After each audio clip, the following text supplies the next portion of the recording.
Y vivían mis primas en el fondo del valle, su casa estaba situada en una meseta de la colina, a 300 pasos del camino.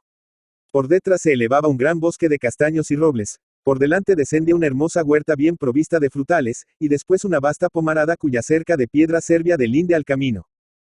Pobres chicas, la providencia les había dotado de un rostro nada halagüeño y de una madre menos halagüeña aún.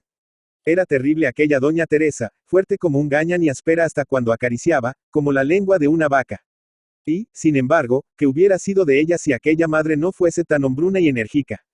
Su difunto padre, uno de los propietarios más ricos de la comarca, les había dejado casi por completo arruinadas. Primero jugando y derrochando en la capital, después, en los últimos años de su vida, degradándose hasta pasar las noches en las tabernas, vendió cuanto tenía, menos la posesión donde habitaban y que tenía por nombre La Rebollada. Quedó doña Teresa con sus 3 hijas Griselda, Erundina y Berenice, todas 3 pasando de los 20 años, y con un chico, Teofilo, que no contaba aún los 15. No se arredró la vieja. A trabajar, a trabajar. Se trabajó duro, se trabajó como jumentos. Pero se comió, se vistió y se pagaron algunas deudas. La posesión daba bastante para alimentarlos, y se hacía algún dinero enviando a la criada con fruta al mercado de los jueves, con queso y con manteca. Para esto último era necesario que tomasen la leche descremada, llamada en aquella región leche fría. La madre daba el ejemplo, no se dio el caso durante algunos años de que bebiese la leche con toda su manteca, ni aun hallándose enferma. Solo tenían una criada a su servicio, una moza fuerte y paciente como una mula, que cuidaba las vacas, traía el agua, la leña, era cocinera, doncella y mozo de labranza. Las faenas agrícolas de importancia, como la siega, la recolección de las castañas y, sobre todo, la fabricación de la sidra, venían a ejecutarlas gratuitamente los vecinos. Doña Teresa les facilitaba un bálsamo de su confección para las heridas y quemaduras, agua curativa para los ojos, les enviaba tortas de miel en la Nochebuena y monas en la Pascua, les recomendaba, cuando les hacía falta, al alcalde y al escribano. Por estos pequeños favores, y también por el respeto y cariño que siempre habían inspirado en la comarca los señores de La Rebollada, todos se creían obligados a acudir cuando doña Teresa los llamaba. Vinieron buenos años de sidra, buenos años de avellana, y doña Teresa no solo se desembarazó de deudas, sino que empezó a economizar dinero, que guardaba en los agujeros del desván o enterraba en el establo y en otros sitios aún más inaccesibles y fantásticos. Pero las niñas no se casaban. Las niñas se aproximaban a los 30, y no parecía una mano masculina que se tendiera para demandar la suya. Con un labrador no podían casarse, porque aunque ellas lo fuesen también de hecho, no lo eran de derecho. Para un caballero, aunque fuese de menor cuantia, no ofrecían atractivos, ni eran ricas, ni eran bellas, ni poseían una educación esmerada. Además, aquellos nombres eran tan ridículos. Su padre, que había sido tan aficionado a las novelas románticas como a las francachelas, logró ponérselo valiéndose de la impotencia de su esposa. La viril doña Teresa le decía desde la cama con voz quejumbrosa: «Mira, Perico, te prohíbo que pongas a la niña un nombre de novela. Quiero que se llame Juana, como mi hermana». Sonreía don Pedro traidoramente, y cuando delante de la pila bautismal el cura le preguntaba qué nombre se debía poner a la criatura, respondía: «Erundina, póngale usted Erundina». Doña Teresa rugía entre las sábanas cuando se le daba la noticia. El nombre astronómico de Berenice, particularmente, le produjo tal sofocación, que en todo el curso de su vida no pudo pronunciarlo sin rechinar un poco los dientes. Hacia el fin de ella comenzó a producirle algunos disgustos la conducta de su hijo menor, Teofilo. Era este un muchacho espigado y robusto, más holgazán aún que su padre, pero menos inteligente. Le envió su madre al seminario con el piadoso deseo de que fuese sacerdote y amparase a sus hermanas. De allí fue arrojado por su mala conducta y falta de aplicación. Pretexto que no estudiaba por carecer de vocación para el sacerdocio, y, haciendo un esfuerzo heroico, la diligente madre le envió a la universidad para que fuese abogado. Idéntico resultado. En el primer curso logró engañarla falsificando la nota de aprobación, pero en el segundo se descubrió la trampa. Doña Teresa cogió el palo de la escoba y le molió las costillas, de tal manera, que en algunos días no pudo levantarse de la cama. Después, a trabajar el terruño como un ciervo de la gleba. Las faenas agrícolas no arrancaron, sin embargo, a Teofilo por completo el sello de su nacimiento señorial.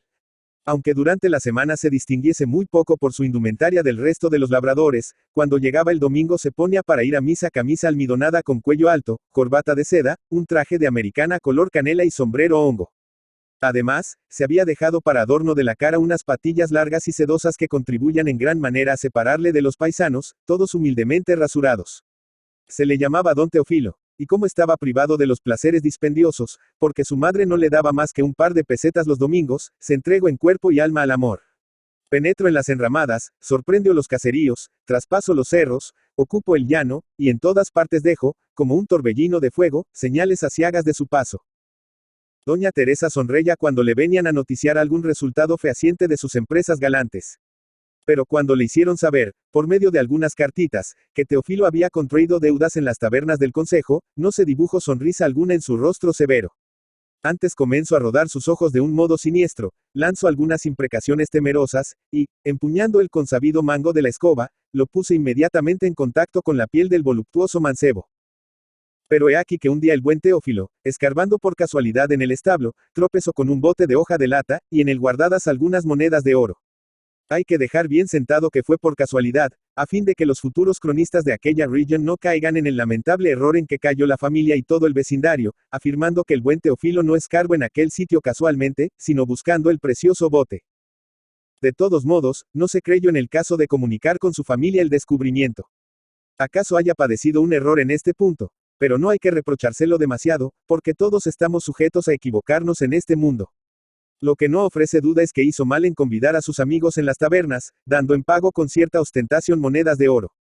Porque no se pasaron muchas horas sin que llegase la especie a los oídos de doña Teresa. Subió esta como una flecha al desván, inspeccionó sus tesoros, y los halló intactos. Bajo a la huerta, escarbó debajo del montón de la leña, y pudo cerciorarse de que allí tampoco había andado nadie. Levantó después uno de los ladrillos del horno, y el mismo satisfactorio resultado.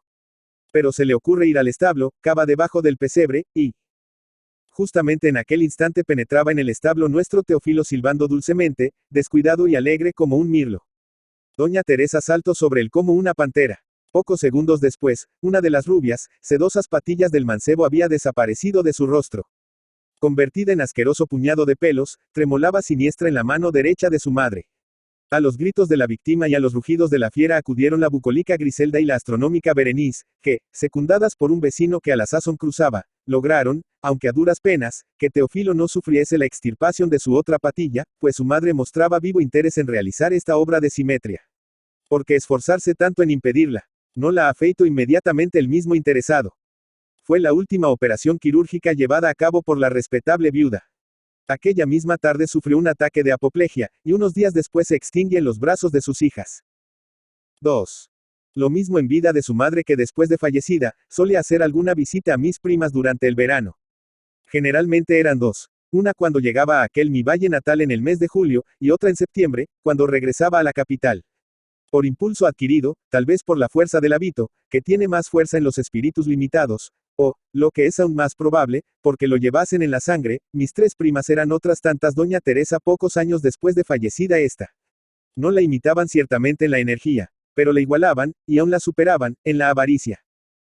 Me acuerdo que uno de los últimos días de septiembre monté a caballo por la tarde y me dirigí a la Rebollada, que distaba de mi casa poco más de una legua. Griselda, Erundina y Berenice me acogieron, como siempre, con dulces sonrisas y palabras cariñosas. Hasta, si mal no recuerdo, una de ellas me abrazó y me besó en la frente.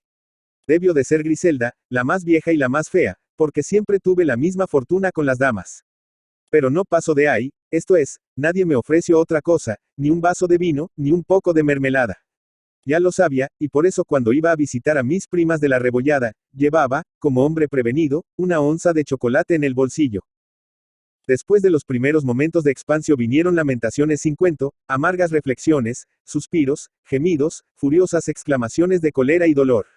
El gran Teófilo, una vez libre y sin aprensión por la integridad de sus patillas, pasaba una vida dulce y regalada como la de un canónigo. No es mía la comparación, sino de Berenice. Yo la hice observar que los canónigos estaban obligados a guardar las horas canónicas y ciertas abstinencias, canónicas también, a las cuales no se sujetaba su hermano.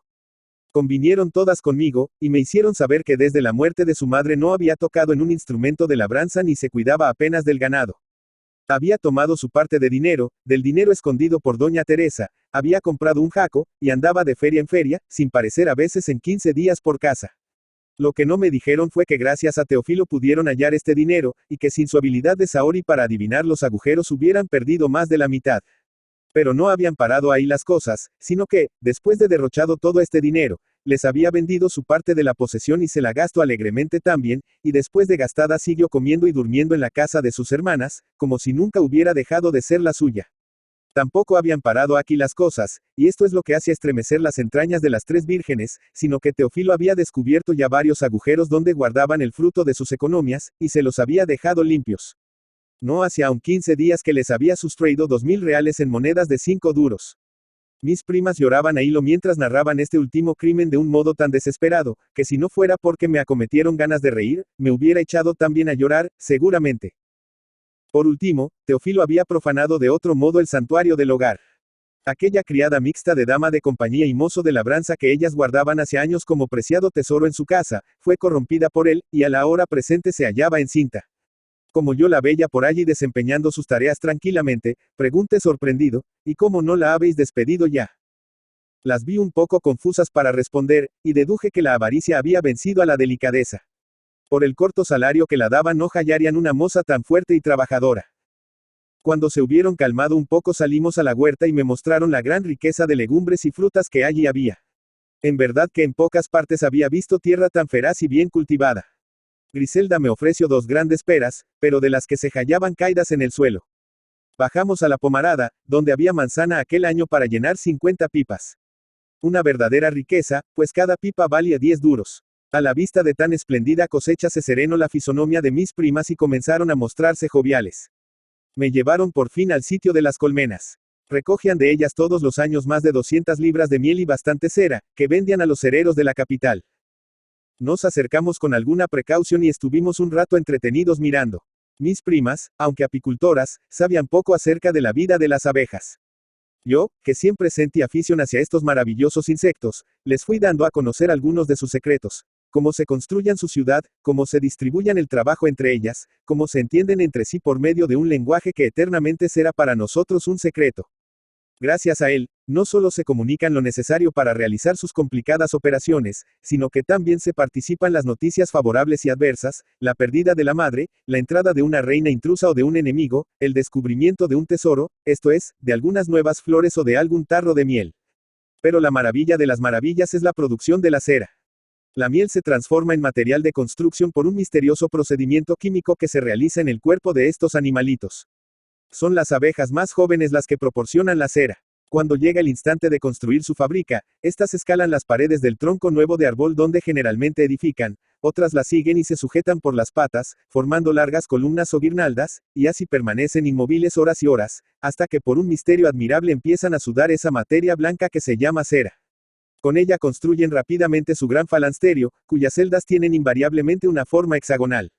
Hay 4 clases de celdas. Las celdas reales, las grandes celdas, destinadas a la cría de los machos y para almacenar las provisiones cuando abundan las flores, las celdas pequeñas, que sirven de cuna a las obreras y de almacenes ordinarios, y las celdas de transición, que sirven para enlazar las grandes a las pequeñas. Mis primas me escuchaban con interés, y no se hartaban de hacerme preguntas. Cuando llegamos a la tragedia que anualmente se representa en aquellos pequeños mundos, a la matanza de los zánganos, les expliqué cómo después de la fecundación de las reinas la presencia de los machos en la colmena no solo es inútil, sino muy perjudicial, porque, sin trabajar, devoran las provisiones, interrumpen los trabajos, ensucian las celdas, obstruyen el paso y se conducen de un modo grosero e intolerable. Las abejas los toleran todavía algún tiempo. Mas, perdiendo al cabo la paciencia, un día circula entre ellas la orden, sin saber quién la da, y se preparan a hacer sangrienta justicia.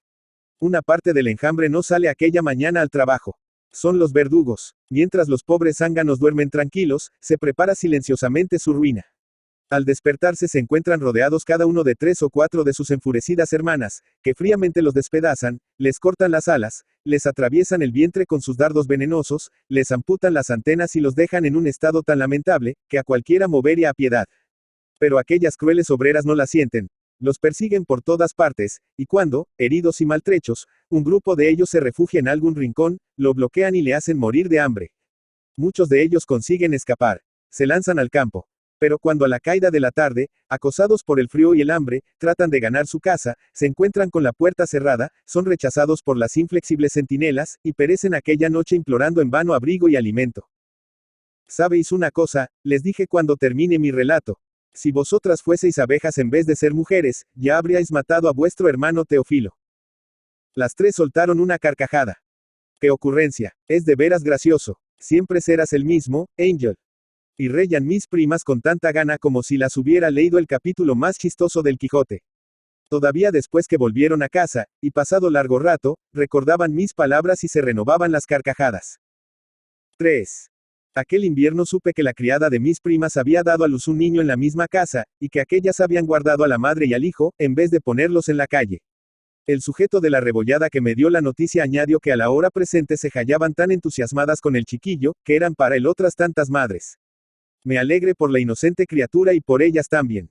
Al fin, tenía un sentido su existencia. El instinto de la maternidad, tan vivo en todas las mujeres, hallaría satisfacción y las haría felices. Pero he aquí que pocos meses después me dieron otra noticia mucho más desagradable, la del fallecimiento de mi primo. El buen Teofilo había muerto repentinamente. Una noche había cenado en perfecto estado de salud y se habla acostado. Poco después se sintió indispuesto, llamó a la campanilla, acudieron en su auxilio, se le prodigaron algunos remedios caseros, se expidió un propio a caballo en busca del médico, y se llamó al cura. Este llegó a tiempo para darle la absolución, pero cuando llegó el médico ya hacía una hora que había fallecido el enfermo.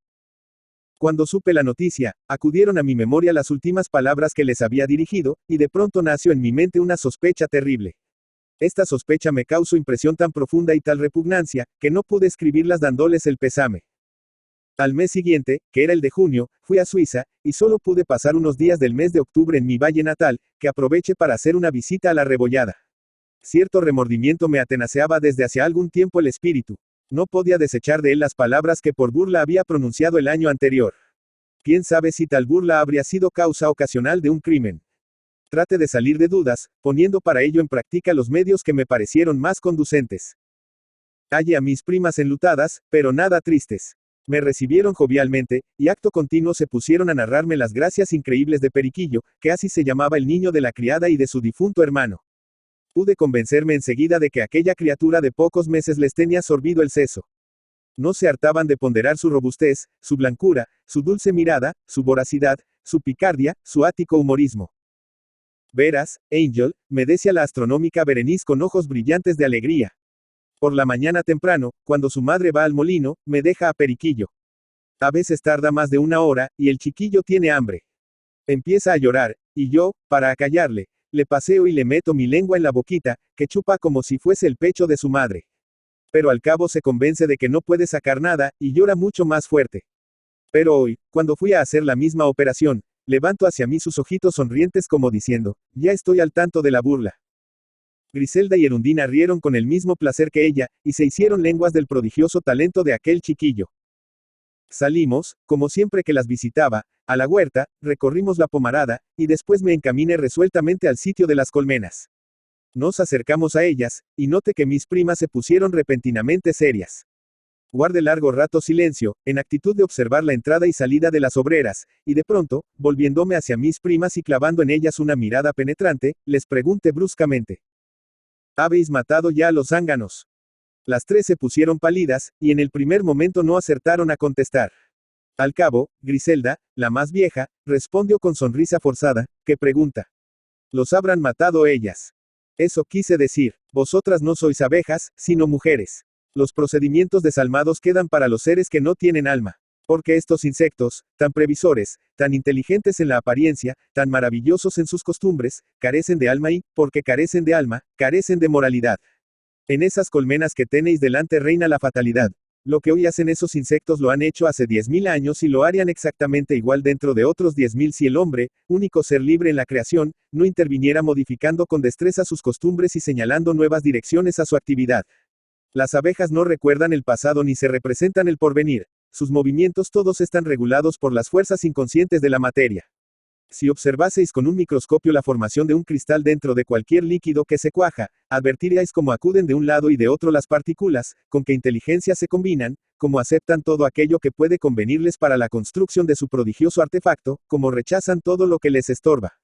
En el cristal existe algo que nos parece inteligencia, como en la abeja. Pero el cristal, la abeja, los animales todos no son más que los heraldos del espíritu, son las apariencias de aquello que solo tiene realidad, los peldaños oscuros de una escalera que conduce a la luz. El mundo se ha hecho para el espíritu, y el espíritu se ha hecho para el amor. Esas abejas que ahí veis, tan previsoras, tan inteligentes, no aman, y porque no aman no viven en la realidad sino en la apariencia. Nunca me han inspirado admiración. Las estudio con curiosidad, como estudio las combinaciones de los cuerpos elementales de la química, pero no las admiro. Reservo mi admiración para los seres libres, que son los únicos que viven realmente. Porque para mí solo existe una cosa real y digna de respeto en este mundo, la caridad. Figuraos por un momento que al salir de vuestra casa, y caminando para la mía a la orilla del río, veo que un hombre cae en él y que la corriente lo arrebata y está a punto de ahogarse. Salto del caballo, me arrojo a socorrerlo, y con riesgo inminente de mi vida, después de luchar desesperadamente con la corriente, logro salvarlo. Y figuraos que en aquel momento oigo una voz en lo alto del cielo que me grita: has hecho mal. Yo respondería inmediatamente sin vacilar a esa voz: he hecho bien. Y aunque viera después que la tierra temblaba, que los árboles se desgajaban, que las piedras rodaban de las montañas para aplastarme, y que delante de mí se abrían bocas de fuego para tragarme, yo seguiría diciendo obstinadamente: he hecho bien, y después de muerto y pulverizado, todavía mis cenizas seguirían gritando: he hecho bien, he hecho bien. Por el contrario, figuraos que hay en mi casa o fuera de ella una persona que me estorba, que me perjudica en mis intereses y atenta a mi bienestar. Me decido a hacerla desaparecer de este mundo, y una noche, cobarde y alevosamente, la asesino por medio del puñal o del veneno. Pues aunque en aquel instante una voz del cielo me gritase: has hecho bien, yo estoy seguro de que esa voz me sonaría como la voz del demonio, que no volvería a disfrutar una hora de tranquilidad en esta vida, que la imagen de mi víctima se alzaría constantemente delante de mí como un espectro aterrador, que el sueño huiría de mis párpados y la alegría de mi alma, y que, al cabo, para sustraerme a tan atroces tormentos, quizás acercase a mi sien el cañón de una pistola, a fin de caer de una vez y para siempre en el infierno. A medida que iba hablando observé que mis primas se ponían cada vez más pálidas. Cuando llegue a estas últimas palabras, Berenice, la menor de las hermanas, se llevó la mano al pecho y cayó al suelo privada de sentido. Acudimos a socorrerla, la transportamos a la cama, le rociamos las sienes con agua fría, le hicimos oler un frasco de esencia aromática, y a los pocos minutos logramos que recobrase el conocimiento. Yo aproveché la ocasión para montar de nuevo a caballo y trasladarme a mi casa. Jamás volví a aparecer por la Rebollada. Armando Palacio Valdés. Armando Palacio Valdés, Entralgo, La Viana, Asturias, 4 de octubre de 1853, Madrid, 29 de enero de 1938, fue un escritor y crítico literario español, perteneciente al realismo del siglo XIX. Hijo de Silverio Palacio y Eduarda Valdés. Su padre era un abogado ovetense y su madre pertenece a una familia acomodada. Se educó en Avilés hasta 1865, en que se trasladó a Oviedo a vivir con su abuelo para estudiar el bachillerato, lo que entonces se hacía en el mismo edificio de la universidad. Por entonces leyó en su biblioteca la Ilíada, que le impresionó fuertemente y abrió su interés por la literatura y la mitología. Tras ello se inclinó por otras de historia. Por entonces formó parte de un grupo de jóvenes intelectuales mayores que el de los cuales se consagraron a la literatura Leopoldo Alas y Tomás Tuero, con los que entabló una especial amistad. Tras lograr su título de bachiller en artes en 1870, decidió seguir la carrera de leyes en Madrid, que concluyó en 1874. Perteneció a la tertulia del Billis Club junto con otros escritores asturianos. Dirigió la Revista Europea, donde publicó artículos que luego reunió en Semblanzas Literarias. También hay buenos retratos literarios en los oradores del Ateneo y en el Nuevo Viaje al Parnaso, donde desfilan conferenciantes, ateneístas, novelistas y poetas de la época. Escribió también como crítico, en colaboración con Leopoldo Alas, la literatura en 1881. Se casó 2 veces. Su primera esposa, Luisa Maximina Prendes, falleció en 1885 después de solo 1 año y medio de matrimonio. Se casó en 1899 en segundas nupcias con Manuela Vega y Gil, que le sobrevivió. Al morir José María de Pereda en 1906, ocupó el sillón vacante en la Real Academia Española. Marta y María por Favila en Avilés. Se dio a conocer como novelista con El señorito Octavio, 1881, pero ganó la celebridad con Marta y María, 1883, ambientada en la ciudad ficticia de Nieva, que en realidad representa Avilés. En esta época de su evolución literaria suele ambientar sus novelas en Asturias. Así ocurre también con El idilio de un enfermo, 1884, que es quizá su obra más perfecta por la concisión, ironía, sencillez de argumento y sobriedad en el retrato de los personajes, algo que Palacio Valdés nunca logró repetir. También de ambiente asturiano son José, 1885, y El cuarto poder, 1888, donde de la misma manera que en La regenta de Leopoldo Alas se realiza una sátira de la burguesía provinciana, se denuncia la estupidez de los duelos y la fatuidad de los seductores. Su novela Riverita, 1886, cuya segunda parte es Maximina, 1887, transcurre en Madrid y revela cierto pesimismo y elementos autobiográficos. Por otra parte, la obra más famosa de Armando Palacio Valdés, La hermana San Sulpicio, 1889, transcurre en tierras andaluzas, cuyas costumbres muestra mientras narra los amores entre una monja que logra salir del convento y un médico gallego que al fin se casa con la religiosa vuelta al siglo. La espuma, 1891, es una novela que intenta describir la alta sociedad madrileña. La fe, 1892, como su propio título indica, trata el tema religioso, y en El maestrante, 1893, se acerca a uno de los grandes temas de la novela del realismo, el adulterio, de nuevo en ambiente asturiano. Andalucía surge de nuevo en Los Majos de Cádiz, 1896, y las costumbres valencianas en La alegría del capitán Ribot, 1899. Entre todas sus obras, Palacio Valdés prefiere a Tristano el pesimismo, 1906, cuyo protagonista encarna el tipo humano que fracasa por el negativo concepto que tiene de la humanidad. La aldea perdida, 1903, es como una égloga novelada acerca de la industria minera y quiere ser una demostración de que el progreso industrial causa grandes daños morales. El narrador se distancia demasiado de su tema añorando con una retórica güera y declamatoria una Arcadia perdida y retratando rústicos como heroes homéricos y otorgando nombres de dioses clásicos aldeanos. Es una manera sumamente superficial de tratar la industrialización de Asturias. A Palacio Valdés se le daba mejor la descripción de la ciudad que de la vida rural. Los papeles del Dr. Angelico, 1911, es una recopilación de cuentos, pensamientos filosóficos y relatos inconexos, aunque muy interesantes. En Años de Juventud del Dr. Angelico, 1918, cuenta la dispersa historia de un médico, casas de huéspedes, amores con la mujer de un general, etc.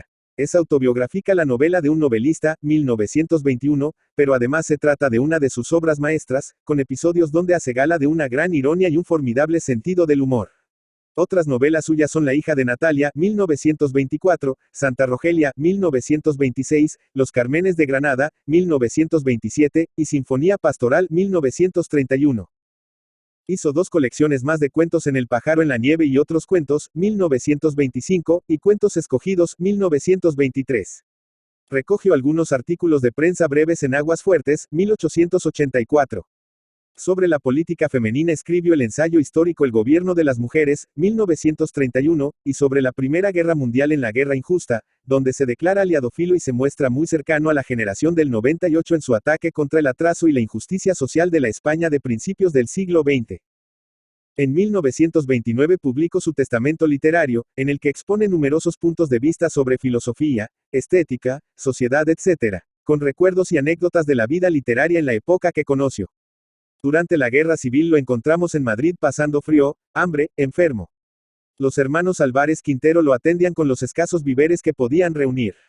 Palacio Valdés, el amable, el otrora célebre y celebrado, vanidosillo y fecundo escritor, moría en el olvido, sin ayuda, el año 1938.